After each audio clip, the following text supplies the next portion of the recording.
Hello again, everybody. Now I'm going to be going through exercise 27, which is practice drawing arcs.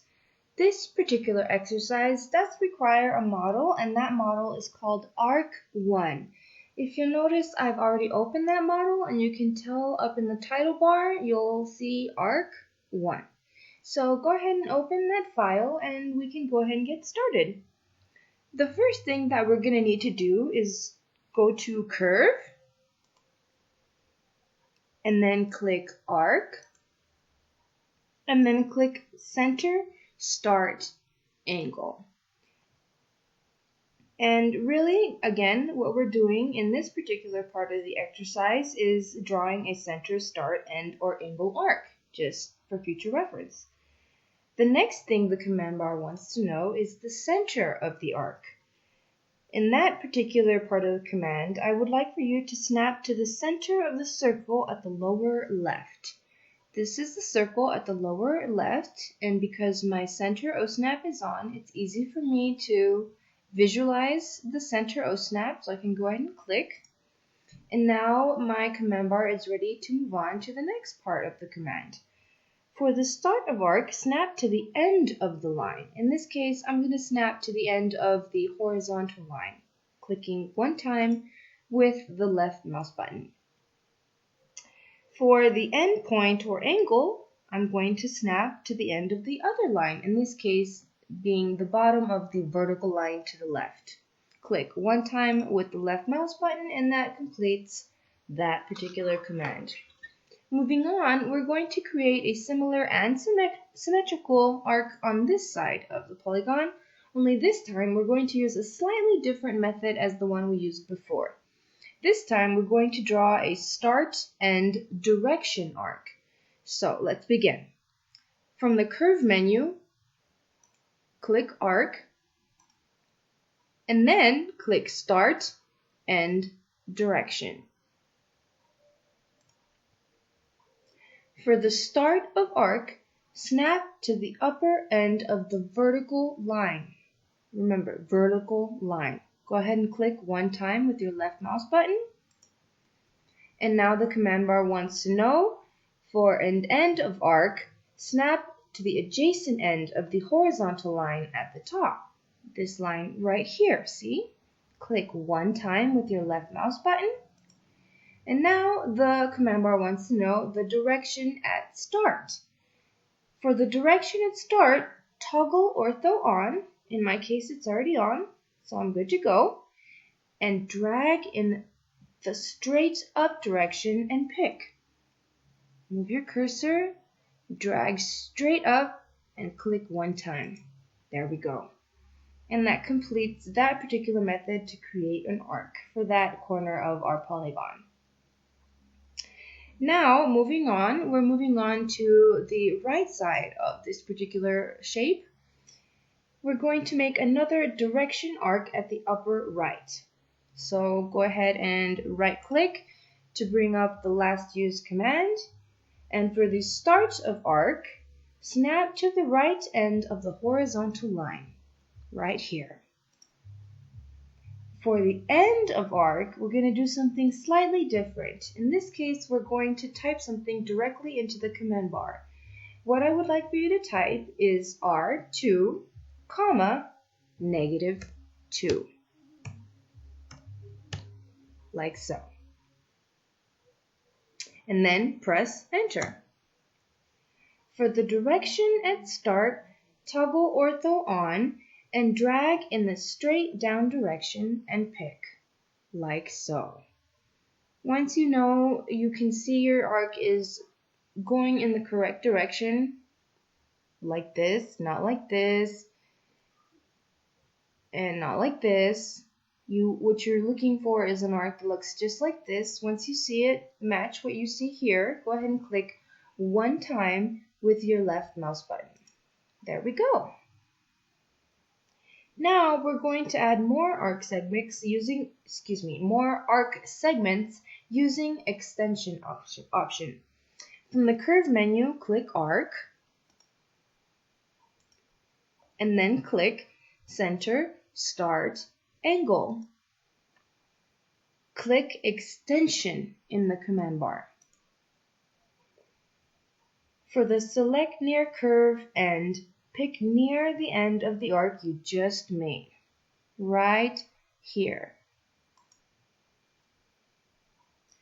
For the end of arc, type 4 and press Enter. With Ortho on, pick a point below the first point, like so. The arc will now be tangent to the curve you chose. And now to add more arc segments using the extension option. From the curve menu, click Arc, and then click Center Start Angle. Click Extension on the command line. For the Select Near Curve End, pick near the end of the arc you just made. And for the end of arc, snap to the end of the horizontal line down here, like so. There we go. Now we have successfully closed our polygon shape. And there are just a few more steps that need to be done as far as drawing two-dimensionally before we can proceed into the third dimension. Now we're going to draw a tangent radius arc. From the curve menu, click Arc, and then click Tangent Radius.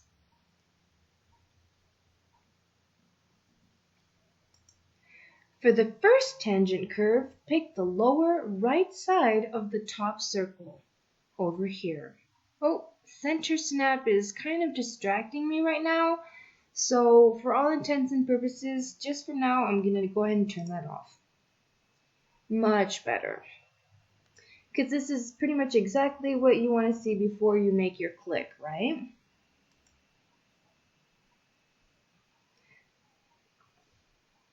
For the radius, make sure, right now it's set to 6, make sure you type 3 and press Enter.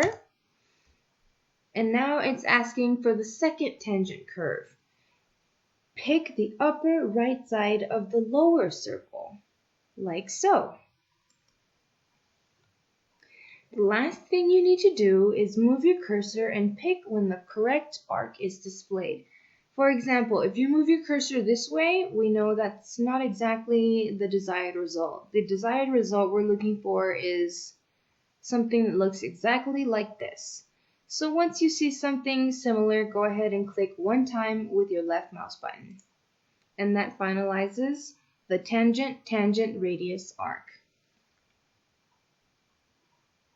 We're going to do this one more time to repeat a similar arc on this side of these two circles.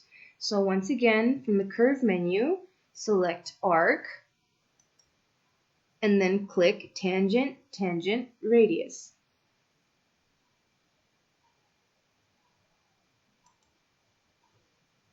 For the first tangent curve, pick the upper left side of the top circle, like so. For the radius, remember we changed it to 3 and now we need it to 6. So type in the number 6 and press Enter.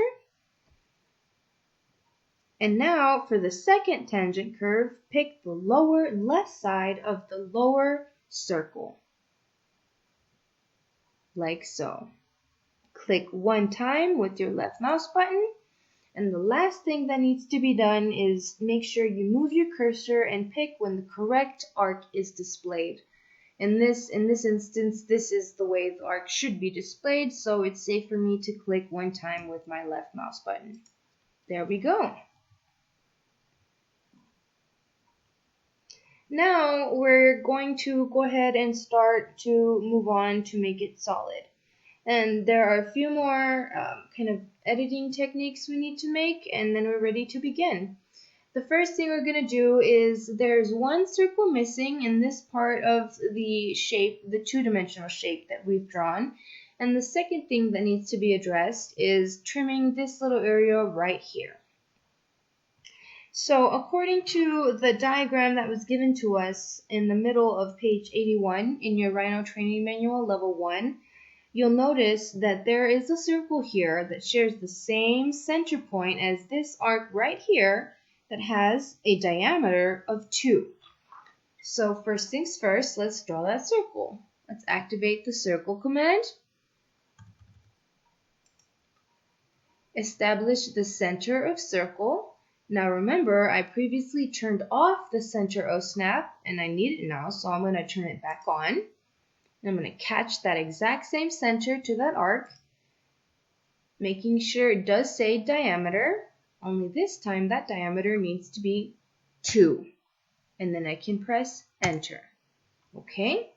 The last thing that needs to be done is to trim this area over here. So the first thing we're going to do is select these 2 arcs. Hold down Shift to make that possible. And then from the Edit menu, select Trim. And for the objects to trim, pick on the inner edge of each circle, each small circle that you want to delete. A good rule of thumb, a good way to remember this with the trim command in Rhino is you always want to click on the parts that you intend to get rid of. In this case, I intend to get rid of this part of the circle and this part of the circle. So I'm going to click, click, right click, left click, and I'm done. Alright, and that completes the 2D shape that we now need to proceed into a 3-dimensional shape. So go ahead and window select everything on your screen. And as always, now that we're moving in 3 dimensions, I encourage you to open all 4 viewports to make sure you're extruding as you intend to and everything is going as smoothly as possible. So I'm going to go ahead and double click my viewport title to make sure everything looks good. Okay, so far so good.